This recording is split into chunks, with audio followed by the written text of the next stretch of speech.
Welcome to the Effortless English Show with the world's #1 English teacher, AJ Hoge, where AJ's more than 40 million students worldwide finally learn English once and for all, without the boring textbooks, classrooms, and grammar drills. Here's AJ with a quick piece to help you learn to speak fluent English effortlessly. Think in English. Think in English and speak confidently and speak effortlessly. That's our topic today. Do you struggle to think in English? This is very common, right? Most learners have a problem thinking in English. So what happens? Well, then you translate a lot in your mind. This is one problem, one big problem, right? You feel frustrated because your speaking is slow, your speaking is unnatural. It feels difficult. Why? Number one, you're thinking in your language first and then translating to English. Then you hear some English, and then sometimes, not always, but sometimes, often, you try to translate to English. So you're trying to do this translation in your head many times. Some people become very fast. They can do the translation very quickly, but it's still not automatic, effortless, right? Thinking in English is automatic, effortless. It's very fast. The second problem is people don't think in English, they think about English. This is a very different thing to think about English. When you think about English, it means you think about the grammar rules, right? You think about the pronunciation. So you're talking and you say something and then you think, oh, I used the wrong verb tense.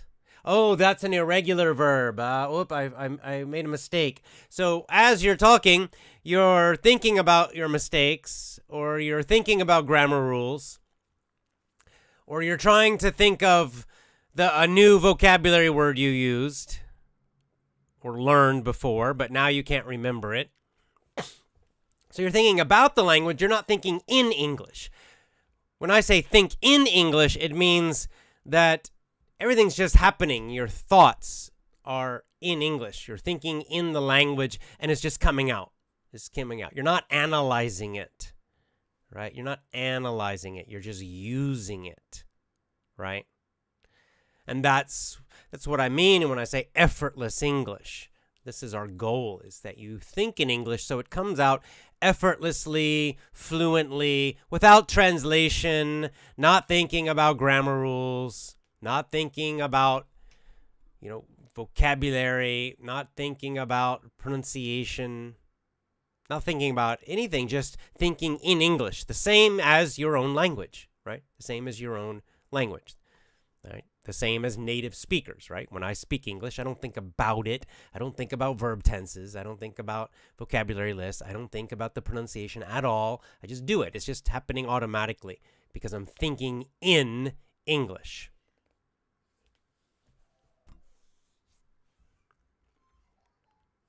So here's the question, as Jose asks, how do you do it? So I think we all understand that this is something we want to think in English, but how do you do it, right? Because if you don't think in English, then English just feels always like a difficult struggle. And this can make you feel, anxious. It means you don't feel confident when you speak. You can feel embarrassed when you speak. You can, all these problems that you have. So the problem is that you're not learning deeply enough. This is the problem for most people. Not enough deep learning, right? And this is connected to the idea of immersion, which a lot of people know. Immersion. Immersion means you are surrounded by the language. The real the original meaning of immersion, the most common meaning of immersion, is to be underwater, right? It means if you are immersed in water, it means like you're under the water, right? So there's water everywhere around you. There's water above you. There's water under you, next to you, in front of you, behind you. You are immersed in the water. So that's what that word means originally. But we also use it in language. So this means that you are always, always, always surrounded by the language. For you, this means English. That means everywhere you look, you see English. Every time you listen, you hear English. All day, every day, all the time. English, English, English, and only English. You are immersed in English. So this is possible if you move to an English-speaking country. But what if you don't? What if you live in a different country? How can you do this? It can be difficult. Even inside of an English-speaking country, it can still be difficult because in your own home, you might still be speaking your own language with your husband or wife. You might have a lot of friends and you speak your own language. Yeah, so actually, even if you move to America, you might still not have total immersion. Another problem with this kind of immersion is that it can be too difficult. If you just go and just hang around native speakers and you're just listening to, let's say, Americans have conversations all the time, you might not understand much. It might be too difficult for you right now, right? They're speaking too fast. The vocabulary is too difficult. The sentences, the grammar is too difficult. Too many idioms, too much slang. You don't understand much. So, yes, you have kind of immersion. You're hearing it all the time, but you're not understanding, so you're not actually learning and not actually improving. This is why just going to a country is not enough, right? If you are advanced, yes, go to the country and you will learn a lot. But if you are not advanced, if you're more of a low intermediate, then just going to the country will not help you. And if you're a beginner, it won't help you much at all. So immersion is good. You need immersion. This is what will help you think in English, right? This deep learning. But you need a specific kind of immersion to think in English, right? You don't need to go to the country. So let's talk about it. First, two ideas, two concepts, and then I'll give you the actual methods of exactly how to do it. So concept one is high frequency vocabulary. High frequency. So to think in English, there are thousands and thousands of words that you probably need to learn. Tens of thousands, 20, 30, 50,000. You see many different numbers of words you need to know. How many words do you need to know to be fluent in English? And people give you very different numbers. You can go search online on the internet. You'll find a lot of different numbers, right? Maybe something very low like 2,000 or something super high like 50,000, right? So which is it? Well, it's actually kind of both, because you need a lot of what we call passive or receptive vocabulary. That means you hear a word and you basically know what it means. That's passive. But then you also need active vocabulary. This is the vocabulary you use when you speak. It's actually the vocabulary you use. And that number can be much, much smaller. In fact, I recommend that it should be smaller. So the problem is, to think in English, probably you are not focusing on the right vocabulary. You're probably trying to use and learn too much active vocabulary. Passive vocabulary is fine. You need a lot of it. But for active vocabulary, trying to learn and actually use when you speak too much vocabulary, it's overwhelming. And this is where you start thinking about English. You start thinking, what was that word I learned? And now you're not thinking in English, you're thinking about English. Or you're searching for the perfect word, and so then you think of it in your own language. And then you try to translate it. How do I translate that exactly into English? And now you're translating. And again, you're not thinking in English. This is a big problem, right? You're trying to use, when you speak, too much vocabulary, too complicated. And you're not actually thinking in the language. And this is not how children do it when they learn English, right? Like my kids. This is not how they do it, okay? And it's not how you did it as a kid when you learned your language, okay? So what you need to do is you need to focus on high frequency vocabulary. And this is where actually, the good news is you don't need a lot. Active vocabulary means you actually use it when you speak. Passive is you hear it, you know it, but maybe you can't use it. There's a lot of words, if you see them in a book, you know what they mean. But when you're speaking, you never will remember them and actually use them in a conversation, right? That's a lot of words. And that's okay. That's normal. In fact, it's not bad. It's a good thing.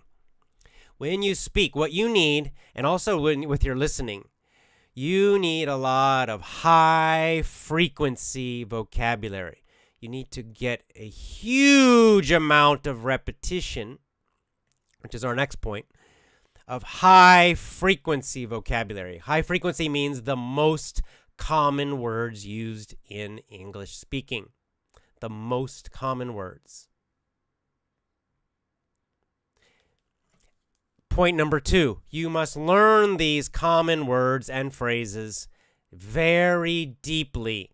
They must become automatic. That's how you will think in English.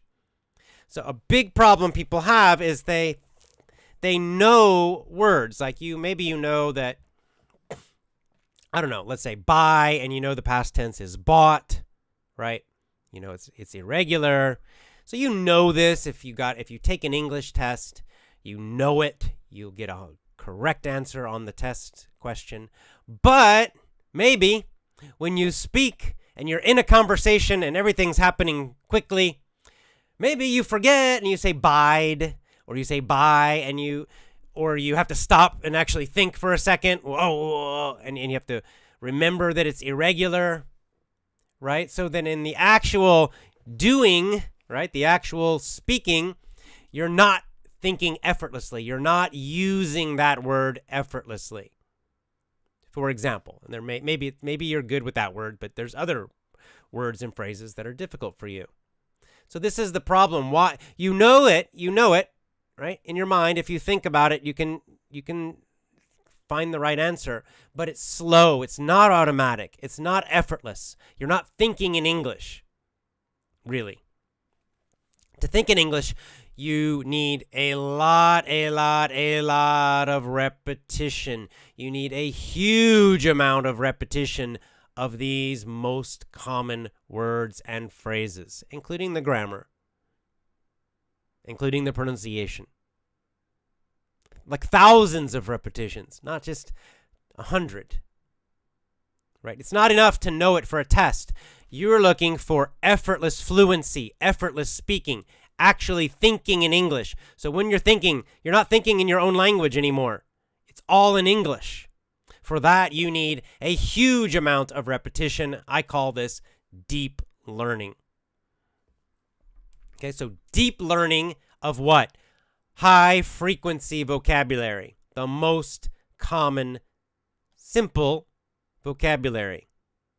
You don't need PhD levels of vocabulary for speaking. You don't need, super advanced, difficult words for speaking. Not necessary. You can communicate even advanced ideas using simple words. And this is the best thing to do in the beginning, to really think in English. And then, of course, later you will learn more words that are more difficult, more advanced, less common, and you'll add them and you'll use those when you think in English too. And yes, of course, you'll get better, but don't try to do that first. So let's talk about how to do it. I think you won't be surprised that I think traditional ways of learning are terrible. Traditional ways of teaching English are terrible. One reason they're terrible is they're boring. So it's hard to do a lot of repetition. It's difficult to do a lot of repetition of a boring grammar lesson or a boring vocabulary lesson. You might watch a vocabulary video 1 time, 2 times, 3 times. But then you're bored. You don't want to hear it again, right? They're just telling you the word and what it means. Maybe they give you an example sentence, and there's no entertainment. There's no emotion. It's not interesting at all. And you can't repeat that 1,000 times. You can't do it. It's just too boring, right? Also, there's not enough repetition in those lessons. Usually they will use the new word 1 time, 2 times, maybe 3 or 4 times, and that's all, right? And then they go to the next word, and then the next word, and then the next word. There's not enough repetition. And it's done in a very boring way. When you're bored, you lose motivation. You don't want to do it anymore. So it becomes very difficult to get the deep learning. Very, very difficult, right? It's not your fault. That's normal. It's normal. We don't like to repeat things that are boring. Okay? So it's terrible. So this is why, and you won't be surprised by my recommendation, that I recommend the mini stories. I think the mini stories, that's why they're kind of at the center of my method, Effortless English. Because, number one, they're fun. They're fun, and they're funny, and they're weird. They're entertaining. They're silly, usually. They're not serious. And because of this, it's easier to repeat them more. Okay, eventually you might get bored with them too, okay? I mean, anything, if you do it enough, you might get bored with it. But you can usually do these mini story lessons. Most students tell me, and I know for myself using them, like for Spanish, say, that I find them far more interesting. To listen to, for example, when I was learning Spanish, to listen to just a Spanish vocabulary lesson or grammar, like a podcast or something, I could maybe listen to it 1 time. Even the 1 time was kind of boring, but I could do it. But to go back and listen to it again and then again, no way, too boring. But when I was listening to Oscar's mini stories, unlimitedspanish.com, my friend Oscar, if you want to learn Spanish, go there. I was listening to Oscar's mini stories. I listened to his mini stories hundreds of times. Each one, hundreds of times. I can still remember the story of the penguins and surfing and escaping the zoo. I mean, all that. It's funny. It's crazy. I remember phrases. I remember even sometimes his funny pronunciation. Azúcar, and I just remember these moments in the lessons because they're funny and interesting and playful. And they're a story. It's not just learning a word in some list. It's not just learning some grammar as a rule. You learn it within a story, and our brains like stories, and we like to repeat stories. This is very natural. My kids like to repeat their favorite stories. They have favorite books, like Hop on Pop. It's a very simple book. We've read that book hundreds and hundreds of times, and they still like it. It's kind of funny. It's got funny little drawings. It's got funny little rhymes, right? So the repetition is actually very easy if something is just a little bit entertaining, a little bit silly, not so serious, and especially if it's a story, right?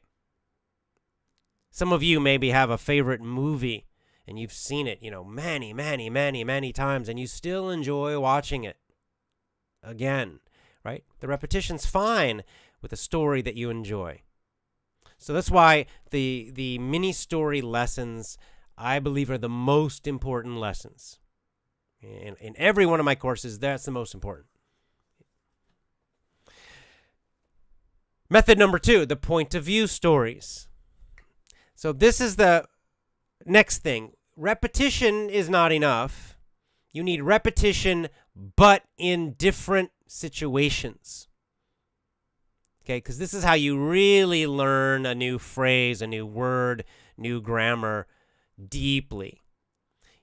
If you just hear it the same way every time, using the exact same sentence, for example, you can learn it, but it's not as good as if you hear that word in one sentence many times, then you hear it in a different sentence many times, then you hear it in a different sentence many times, and in a different story, and in a different situation with different grammar. Now you're getting a lot of repetition of that word or phrase, but also in many different ways. And then your brain makes more connections, and then you will really learn that word or phrase or grammar very, very deeply. So that context, lots of repetition, but also lots of different situations. And this is why we do them, for example, the point of view stories in my lessons, because you will hear the same story, but then I change the time, the perspective, meaning I tell the story in the present, and then I change it to the past. I tell it again, but now it's in the past, so all the verbs change to past tense, right? And some other words change.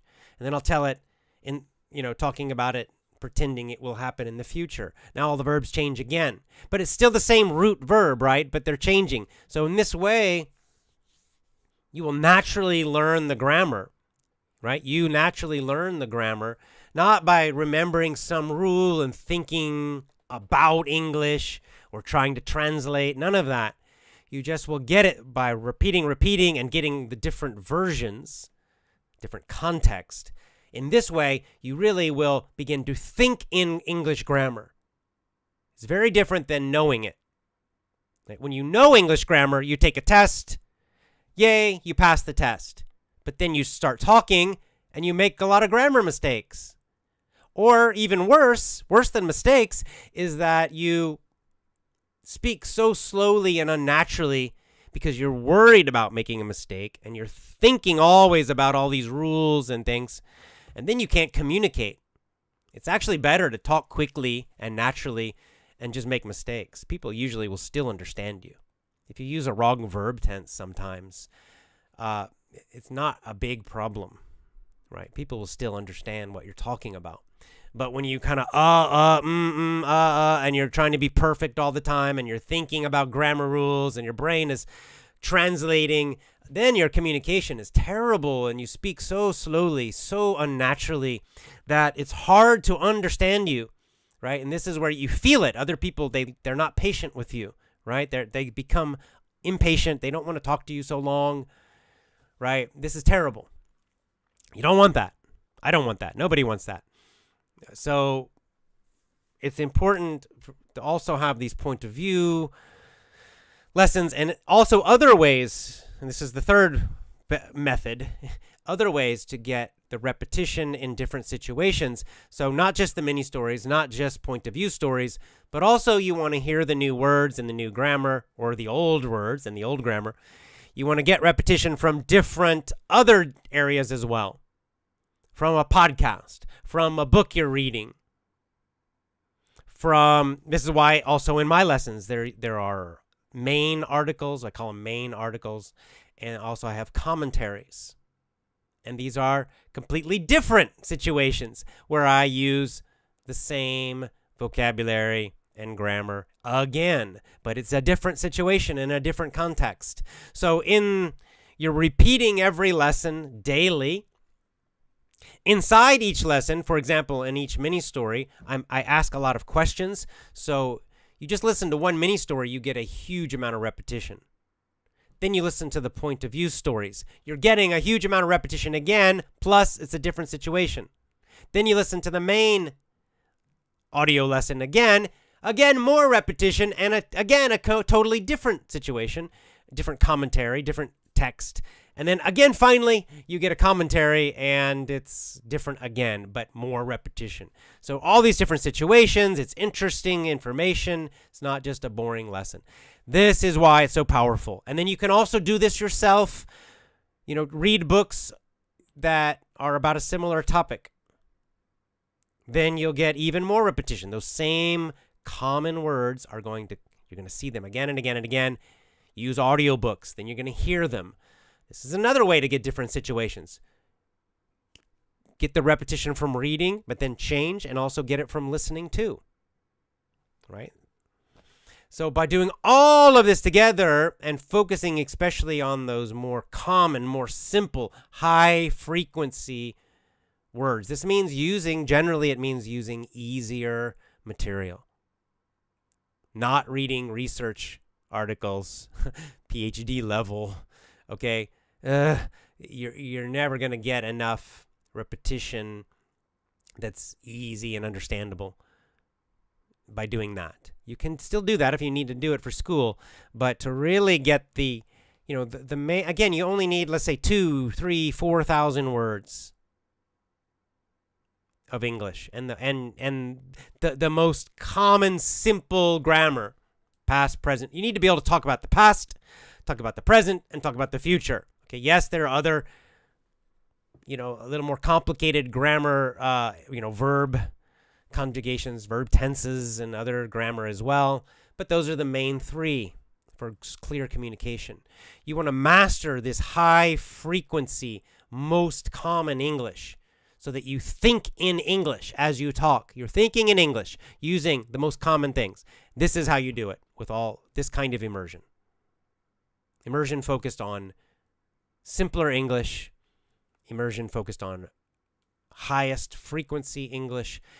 Immersion using interesting, fun, silly stories, entertainment, or interesting information, interesting topics. This is how you do it. Do all of this, combine this together, and you do it every day, and you will start thinking in English. You will. Not in 1 week. It's going to take several months doing this, but you do this several months, and you will start to think in English. And in the beginning, think in English with simple vocabulary. That's great. Then your fluency, you're speaking very naturally, very quickly. You're using simple language. It doesn't matter. You can use simple language and still talk about advanced, complicated ideas. You just sometimes have to use a lot of the simple words and put them together well, but you can still talk about a lot of things. And then gradually, of course, your vocabulary will grow more and more and more, and you become more sophisticated, right? More advanced, and you can use more of that advanced, less common vocabulary. But this is a process. That's why, children, when they're 5 years old, they're not talking about economics, right? And using a lot of, complicated business English words, or they're not doing that, right? They're using the most common, frequent, simple English, if they're American or British. But they do it with complete mastery, right? Effortless, because they're thinking in English completely. And then as they get older, of course, the vocabulary grows and their thinking gets more complex, right? And for you, that will happen faster because you're already an adult. So this is how you do it. So to summarize, you need to focus on high frequency vocabulary. You need a huge amount of repetition, deep learning. And how do you do that? You use mini story lessons because they're entertaining, they're motivating, they're fun. You can get a lot of repetition with them. And also the mini stories, each mini story is designed to repeat a lot of important vocabulary and grammar. You use point of view stories, which will help you especially with grammar. And you also use other kinds of lessons, main lessons, commentaries, and yourself. Just go read a lot, listen to podcasts, listen to, anything and everything you can, but focus on especially more simple levels of English. Read simpler books. Read books, full books, but a little bit easier. You don't need to read the translation of War and Peace. Okay? Not yet. All right, you don't need to read Shakespeare. Okay, not yet. Start with graded readers at the lower level. Okay, you'll get there. Take your time. If you want more information, I've got, there's some more, there's some good research about all of this. It's not just my ideas. There's actually some research. There's the ncbi.nlm.nih.gov. That's a long link. It's British Health Service, I believe, in education. There's eric.ed.gov. That's a research website where there's a lot of research articles that focus on education and learning and teaching. I believe that one's American, Eric. So eric.ed.gov. You can go there and you can search for research articles if you're interested in the research. There's sciencedirect.com. Which has done great research on the role of repetition and language learning. tandfonline.com. They've done research about how powerful mini stories are, about how powerful point of view stories are for language learning. And again, Science Direct has also has some good research on there about motivation and why it's so important for language learning, and I agree completely. And then finally, there's a website called eJournals. This is a European one, ejournals.eu, and they have a good research article. It's called The Effectiveness of Effortless English Courses in Improving Language Learning. So that's a specific research article someone did. I believe they were Polish, about my course specifically. And I don't even know who the person is. I don't even know them. So this is independent. Someone independently did a research project on my lessons specifically and why they're powerful and how effective they are. So, follow up and do your own research as well. All right, let's get into comments and questions. I can take a few comments and questions live if you have comments about thinking in English or questions or about any topic. It's up to you. I'll look here at the comments. You were typing while I was talking. Let's see. What did people write? Let me just check here.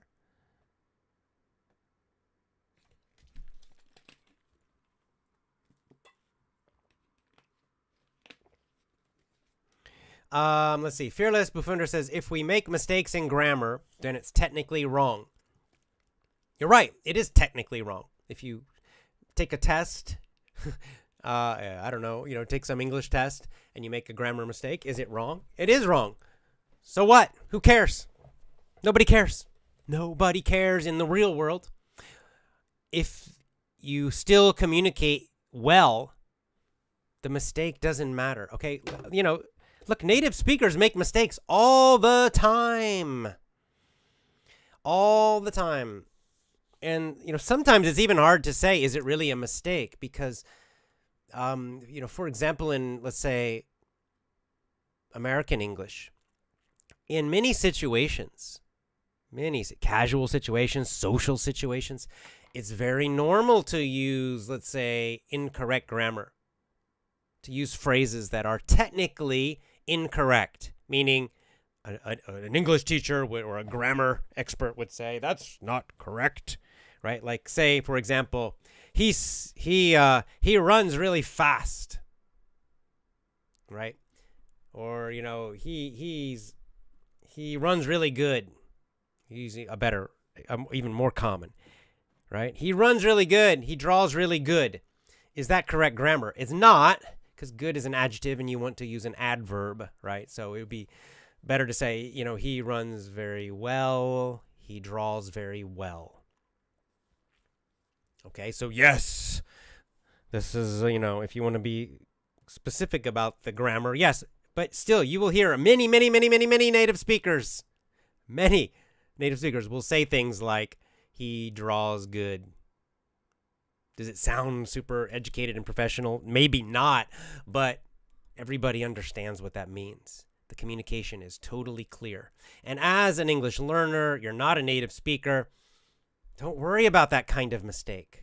Okay, don't worry about it.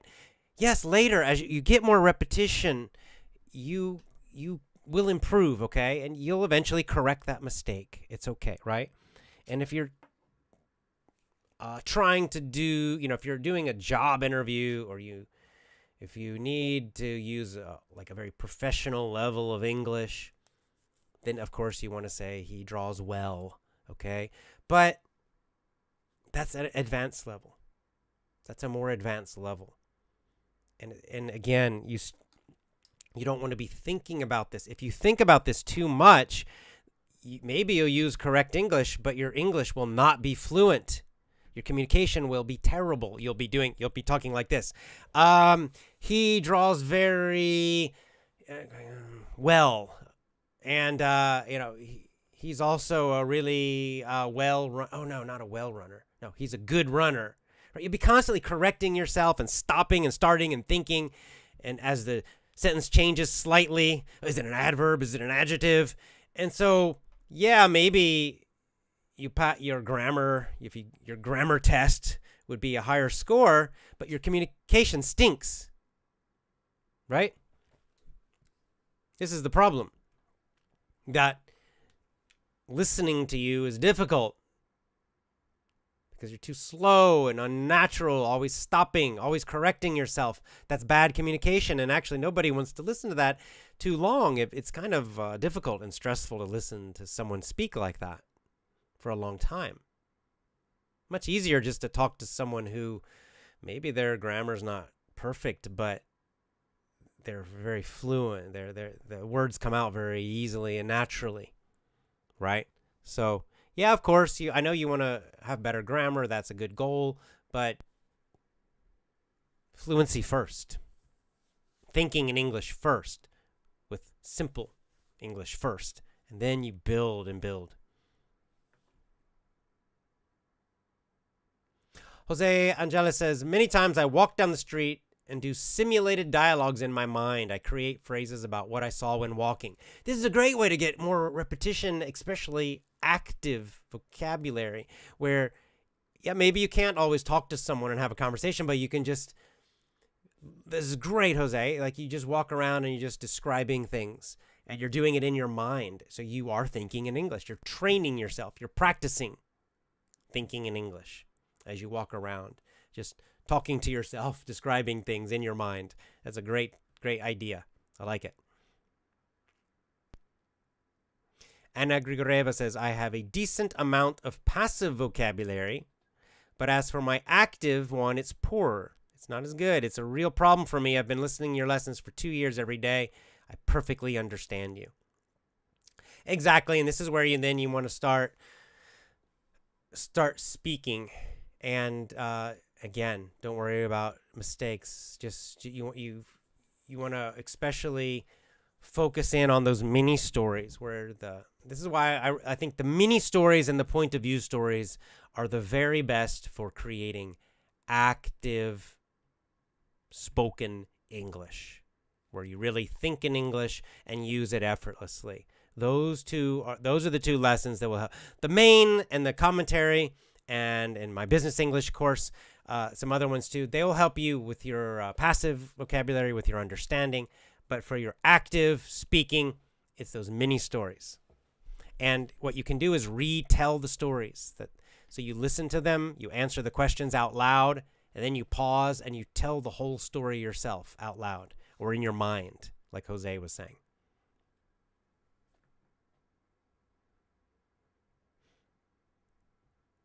Hey, Jefferson Diego from Brazil. Good to see you as always.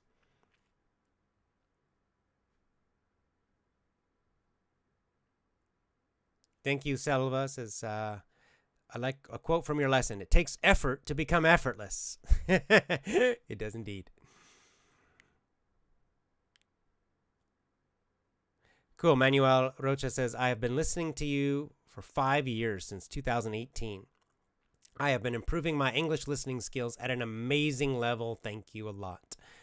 That's great to hear. Thanks. I like when people share success stories. Thank you.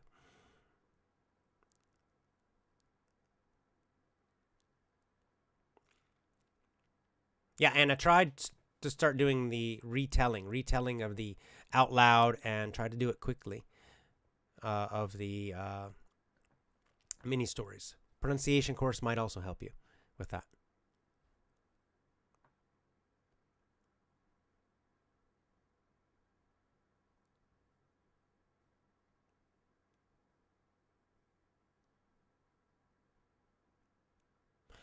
Let's see. 14 pages. Let's see. Hey, Jay. Amina says, how can I receive your ebook?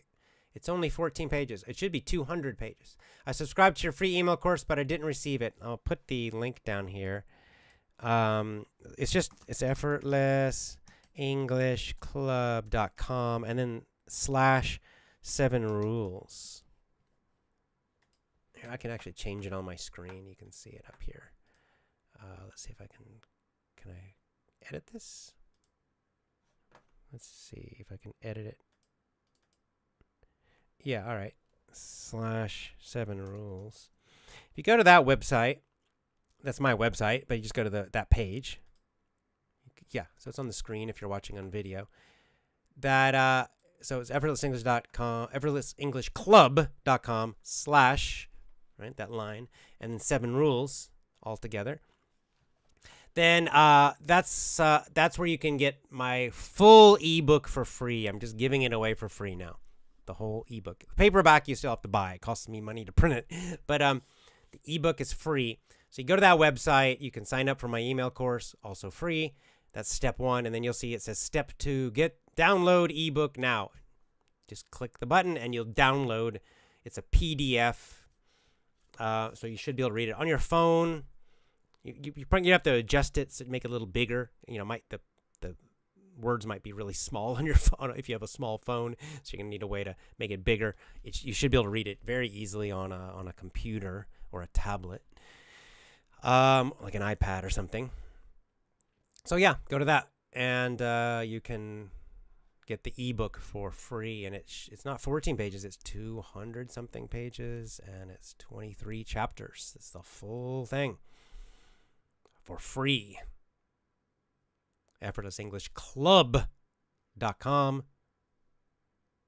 /7 rules. Yeah, Uzmanov Dilmurad says, I don't answer the mini-story questions. Instead, I retell the story.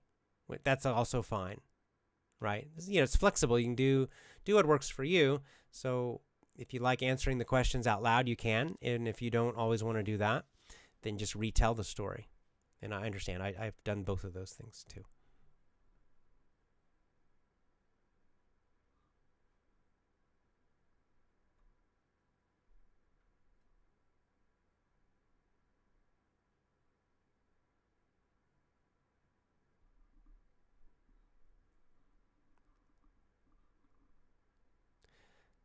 And it says, the deeper you dive in English, the better you understand the beauty of language. For example, the verb get. We Russians joke about this. To learn English, you only need one verb, get.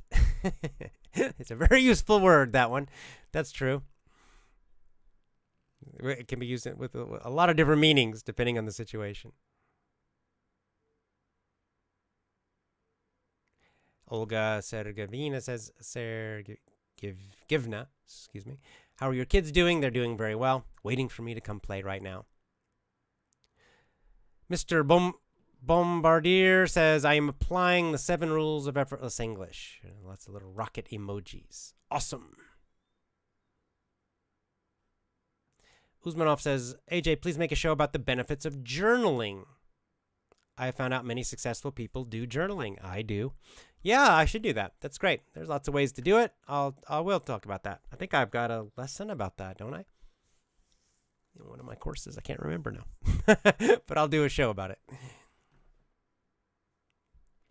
ODS. How many American, USA, states have you traveled to? That's a good question. I've never counted it. I don't know. I've been probably pretty much all the states on the East Coast up to Massachusetts. I've never been to Vermont, New Hampshire, or Maine, but I've been all the way up to Massachusetts. So all up and down. So from Florida all the way up the East Coast to Boston, let's say Massachusetts. I've been through all those states, and most of the southern states I've been to. Southeast, because I'm from there, and a lot of the Midwest. And then on the West, the part of the country I've not been to much is the Rocky Mountain and the Southwest. Like I've never been to Arizona or New Mexico, never been to Colorado, never been to Montana, Wyoming, Missouri even. Nebraska, Kansas, North Dakota, South Dakota. So it's like the center part of the country I haven't been to. And there's a lot of beautiful things there. So sometime in the future, maybe I'll take my kids and the family, and we'll all go. Oh yeah, Hussein Nazari. This is good advice about the speaking and active. I used your oldest podcast for shadowing. I did it even before talking to anybody else. It worked very well. It developed my thinking in English. Good point. Do a search on my YouTube channel or my podcast and I've talked about it in a few different shows about the technique of shadowing. This can help you think in English. This can help you better with your active vocabulary, like actually speaking more quickly and more easily. And in fact, my pronunciation course uses the shadowing technique a lot. Every lesson you do it. So a good point. Thanks for reminding me of that.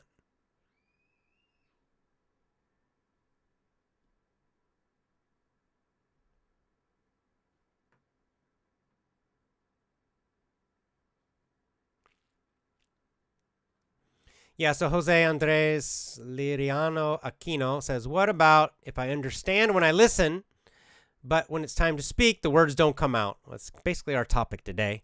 And this is where you, with this problem specifically, focus on getting much more deep learning, repetition of common, simple English. You may be trying to imagine in your head, you're probably trying to translate from one, that could be one problem, and you're trying to, so, when you think in your own language, you're obviously thinking at a higher level using a lot more vocabulary because you are a master of your own language. But then you try to do English. If you're trying to translate, the problem is your language, you're a master, you have 50,000 words or more, but English, right? You're not a master yet. And you maybe know 6,000 words or 8,000 words, and you can't even use all of those well.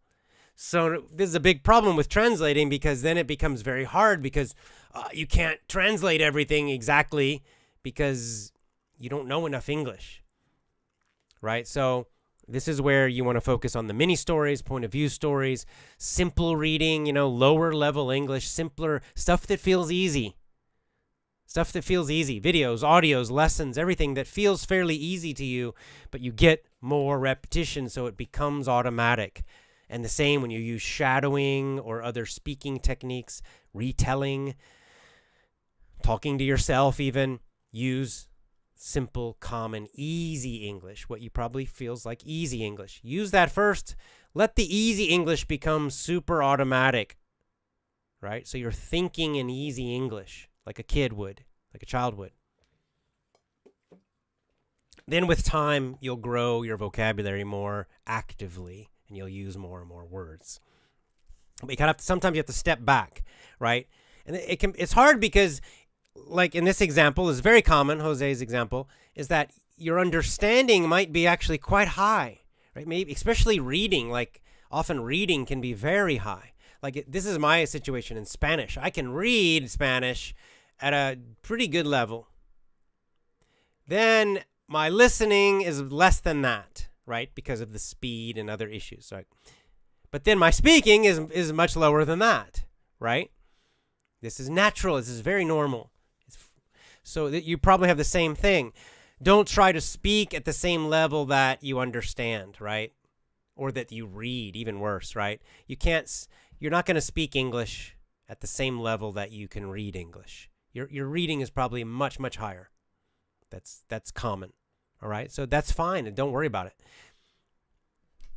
To improve your speaking, especially the thinking in English, especially the fluency, you actually want to listen to a lot of easier stuff, but not the same exact things. Lots of variety. Cool. Edna Bertini says, AJ, I like your course so much. I participate in the VIP community.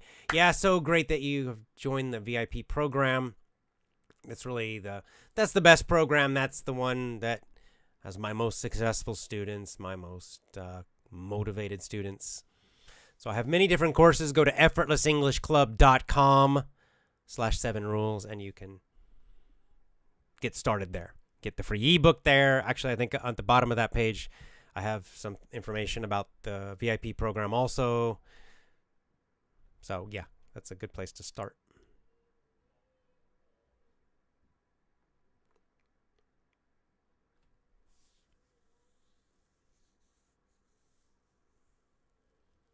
Loyalty RD says, I am from the Dominican Republic. I can understand you 100%. What do you think is my English level? Thanks for your podcast. I've improved a lot. I've listened to almost 400 of your shows. Yeah, that's awesome. So, yeah, you clearly, if you can understand me 100% easily, you clearly, well, at least a higher intermediate level. And again, this might be your listening is very high. And now I think for your example, it's time to start, maybe doing even more speaking. Try to talk to people, talk to yourself, retell stories, do shadowing. You're ready. You're ready. And that's a really great result. Good for you.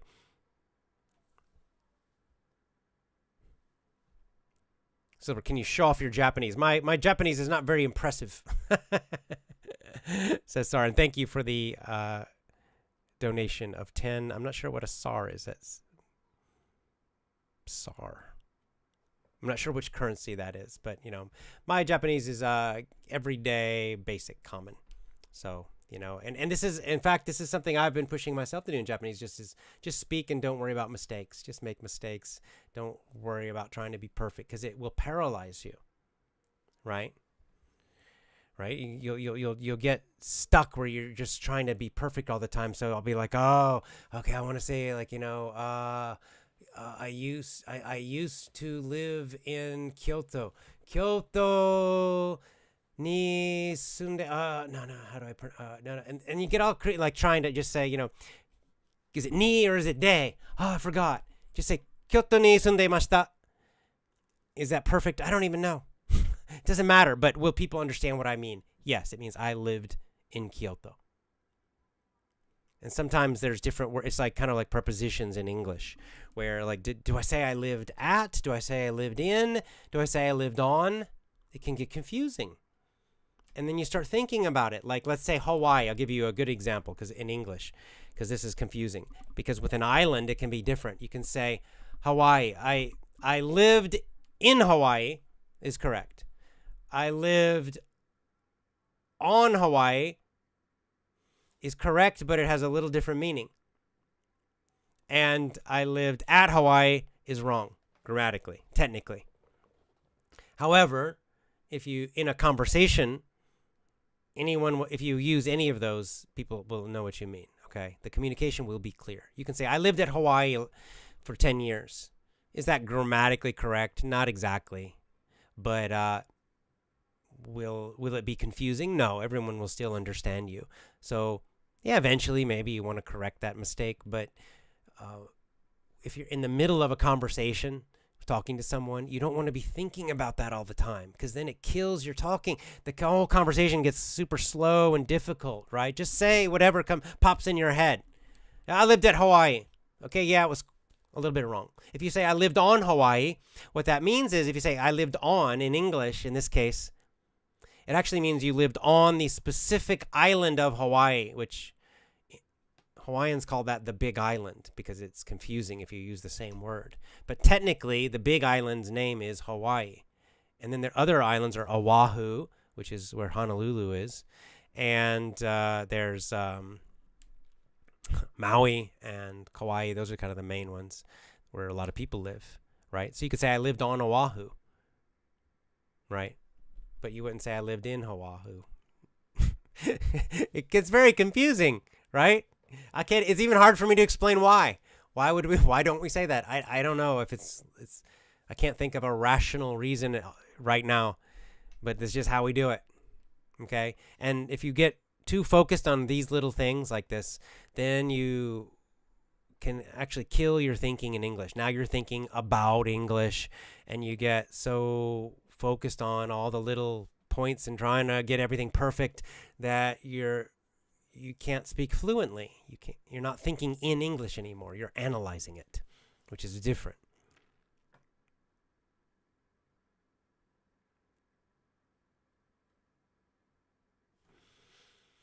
All right, I'll go with two more because I'm almost been an hour, and it's time for me to go play with kids.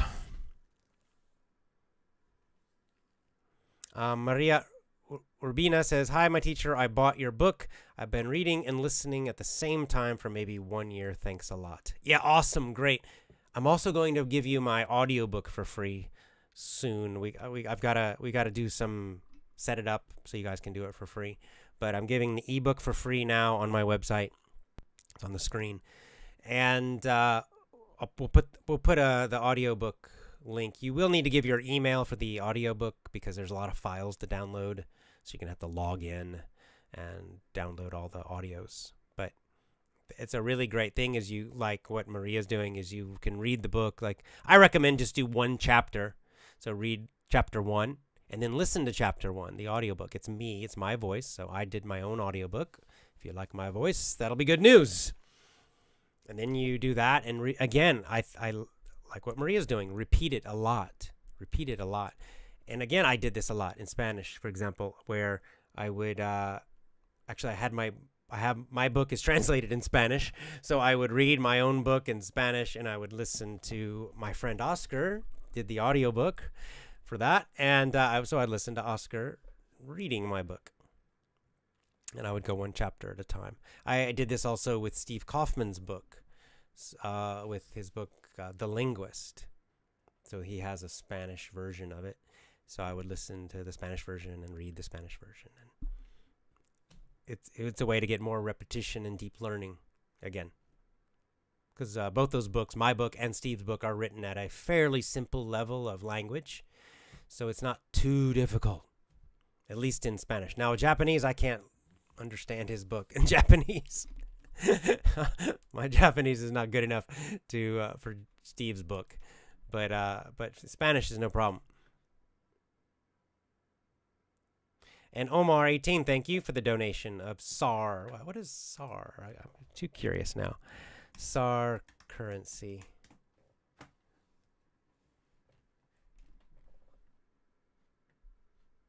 Oh, the Saudi Riyal. There you go. So Saudi Arabia.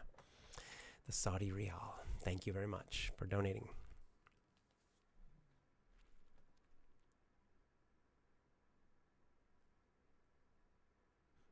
Okay, we got 3 minutes until I got to go. Mohammed says, I am in the U.S. for 5 years, still having issues following what my friends and colleagues say. Any suggestions? Okay, do you have an advanced course? Yes, VIP program is my most advanced course, so I recommend join VIP program. But number 2, in your situation, I think you want to start using movies. I think movies would be very helpful for you.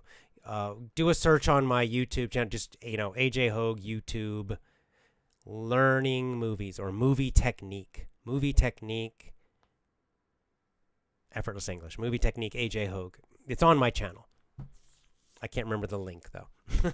Okay, but watch that video and then use it. And so movies will help you because movies will help you learn a lot of that kind of more casual English, idioms, slang, all these things that it's hard to get from books and courses. So I would say at your level, in your situation, you're in America right now, and you're working with native speakers, that using movies would be very helpful for you. So actually, I've got a little mini course based on the Matrix movie. So you could also, if you get my free audiobook, then you could check out that one as well. But mainly you want to, I'd say, get VIP and use the movie technique yourself. Just pick a movie you like.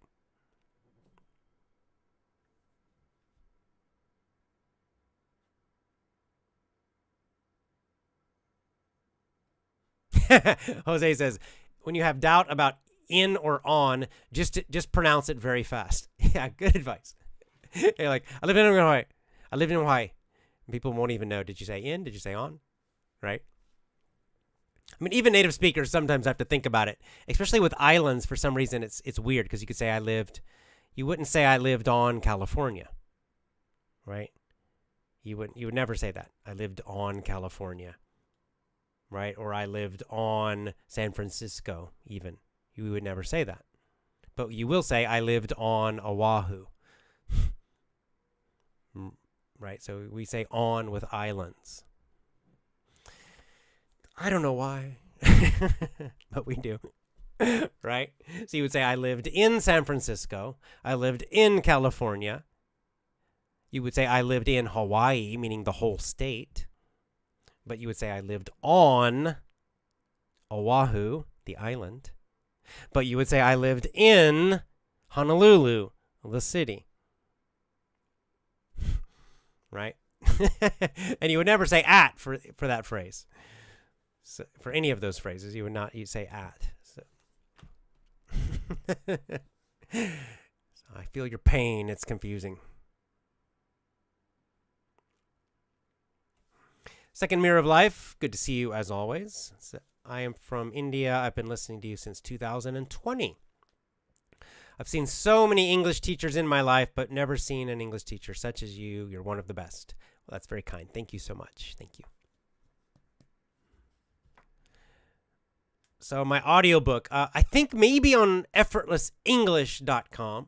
So no club, just effortlessenglish.com.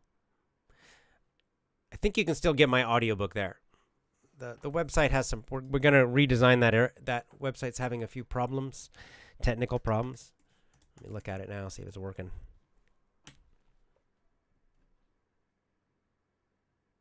Yeah, more or less. It has a little bit of issues, but you can get, it says 2 free chapters of my book. Oh, this is where people are getting just 2 chapters, only 14 pages. I see. But you can get the audiobook here. It says The Effortless English. Let me just put it on my screen so you can see it. So this is effortlessenglish.com. This is my book website. And if you go right in the middle of this gray area, the Effortless English book is also available as an audiobook download for free. How nice. But you give your email here and click the yellow button, and then you'll get a login. You'll get a password. You'll get a password and a link. And then you can get I think there are 23 audios, one for each chapter for my book for free. I think it's still working. Let me know, okay? Because we're going to do this better. We're going to put it on the main site, effortlessenglishclub.com. It'll be a little more simple for you to get the audiobook, but I think this is still working. So try that. Try effortlessenglish.com. Go to the middle where this gray area is, and you can get the audiobook too. And I apologize, it's a little complicated right now because it's in different places. We're going to get that fixed, and you'll be able to get everything, the audiobook, the email course, and the ebook, all on one page for everything free. So I'll give you that link once we make it. All right, we're going to get that set up. We're setting it up now, and you'll get all that stuff for free. All right, I guess that's it. So just to summarize, our main topic was think in English. Think in English, and we talked about why repetition's so important, deep learning. But what do you need to repeat? You need to repeat the most common, simple, high-frequency English, both vocab and grammar. You need immersion, means you need to do it a lot every day, lots and lots and lots. How do you do that? Then we talked about specific methods, the mini-story lessons, the mini-story method. We talked about point of views. So we talked about the mini-story lessons, point of view lessons or stories. So mini-stories, point of view stories, and then a lot of other context, a lot of other sources, main audio articles, audio commentaries, podcasts, books, simple books that you read. And then all this repetition of the most common vocab, the most common phrases, the most common grammar, your mind will absorb it, and you'll start to think in English easily and effortlessly. But you got to start at that simple level, the most common. Most people try to do it too much. They're focused on too difficult stuff. That's fine for the passive, but for active, you want the easy stuff, easy English. And of course, I have all those kinds of lessons at effortlessenglishclub.com. That's my website, effortlessenglishclub.com. You go to the bottom and there's on the menu, you'll see all my courses and you can just read about them. And you can also do this yourself. If you don't have any money, if you don't want to buy a course, you can kind of figure out how to do all this yourself. But just use these methods. All right, lots of love to you. I will see you next time. Mwah! Bye for now.